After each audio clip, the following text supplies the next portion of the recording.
ذرا سوچے کہ کہتے جی انہوں نے غدیر خم پر کہہ دیا من کن تو مولا ہو علی مولا ہو، جس کا مولا میں اس کا مولا علی، تو مولا کتنے ہو گئے؟ بھائی آپ گنتی میں ماشاءاللہ ماہر ہیں، کوئی کمزور تو نہیں؟ اور پھر جن کو پاؤنڈ گننے پڑے وہ تو بہت ہی ماہر ہوں گے۔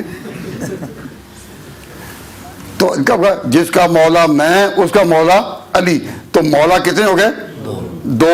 تو ایک وقت میں دو مولا تو ہو سکتے ہیں، لیکن ایک وقت میں دو بادشاہ نہیں ہو سکتے، ایک وقت میں دو سربراہ نہیں ہو سکتے، ایک وقت میں دو خلیفہ نہیں ہو سکتے، ایک نماز میں دو امام نہیں ہو سکتے، بھی ہو سکتے ہیں؟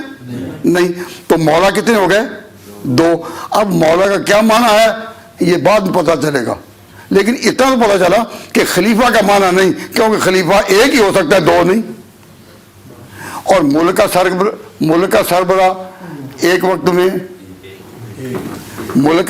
ایک وقت میں ایک ہی ہوتا ہے، دو نہیں ہوتے۔ تو حضور جب سربراہ تھے تو اس وقت یہ تو کہہ سکتے تھے کہ میرے بعد علی تمہارا مولا ہوگا، علی مولا ہوگا بعد میں، تو پھر بات کوئی سینسو بن جاتی نا۔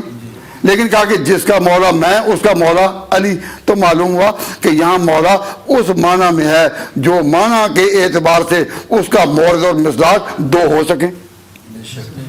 یہ ہمارا اہل سنت والجماعت کا عقیدہ ہے کہ حضور بھی مولا اور علی بھی مولا۔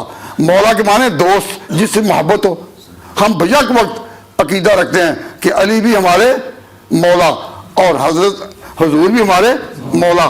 تو مولا میں تعدد ہو سکتا ہے، تعدد کا معنی کئی، تباہد نہیں ہو سکتا، اور خلافت تباہد کو چاہتی ہے، امامت تباہد کو چاہتی ہے، ملک کا سربراہ ہونا تباہد کو۔ تو معلوم ہوا کہ اس میں خلافت کا کوئی مفہوم نہیں اور نہ دخل ہے۔ لیکن جب جھوم کر ذاکر کہتے ہیں کہ جی حضور نے بنا دیا تھا، تو آپ اس کی بات اور تفصیل میں جانے سے پہلے ان سے سوال کر سکتے ہیں تو ہمیں تو یہ بتایا گیا کہ حضور نے اجر نہیں مانگا، تو اگر آپ نے بنا دیا ان کو تو پھر تو اجر لے لیا ہی ہے نا۔